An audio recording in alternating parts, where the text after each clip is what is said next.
Good morning guys! Magandang araw. So nandito ako sa shop ngayon at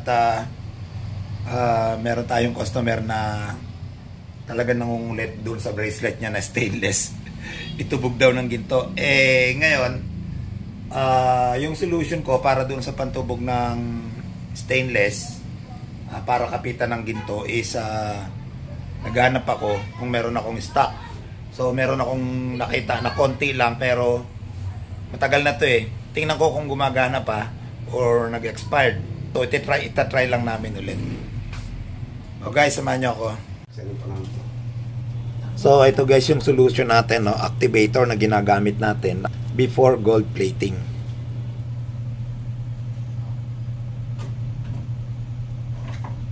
So pinapainit na natin ngayon. Siyempre sabay lilinisin na rin natin yung kanyang stainless na bracelet.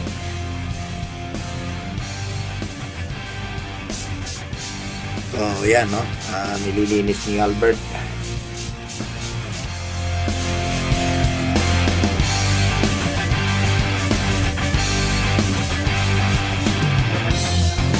Sige.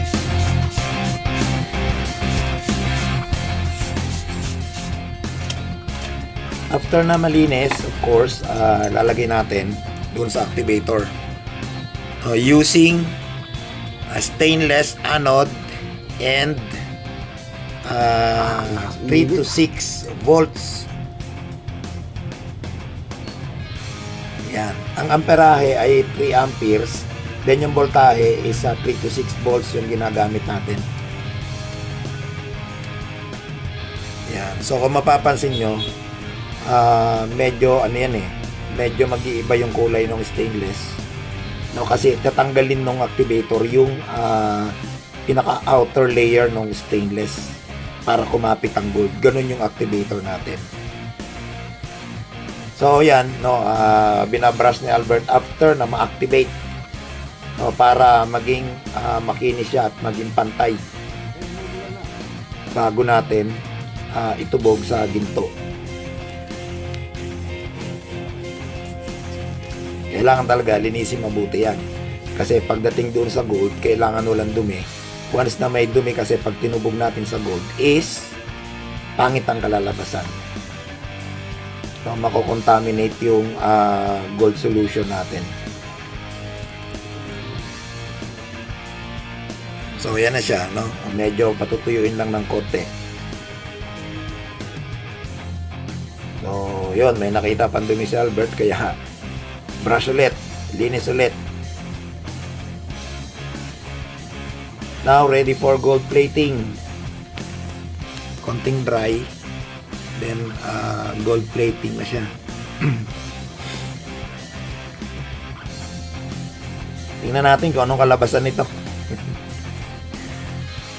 Dahil matagal na yung solution, yung activator natin na ginagamit. Pero yung gold solution natin is of course bago yan.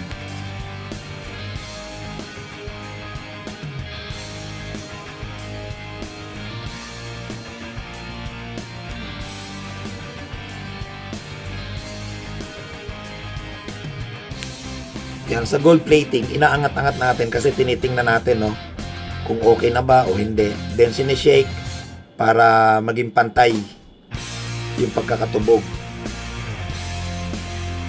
Yun. Sa gold plating pala, ang ginagamit natin anode is platinized titanium. Kung papasin nyo, yung nasa labas, yun yung stainless na anode.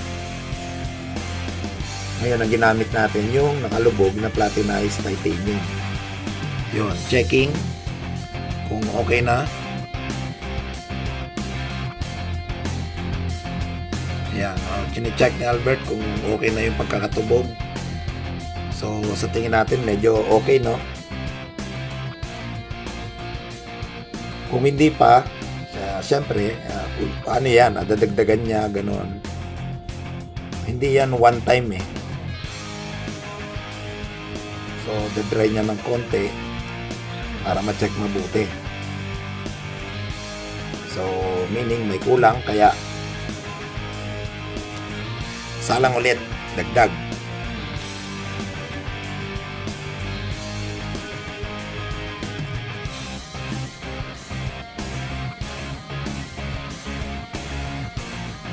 Yun. Maganda na. Maganda na yung kulay, guys. So, ito na yung kinalabasan. Nice.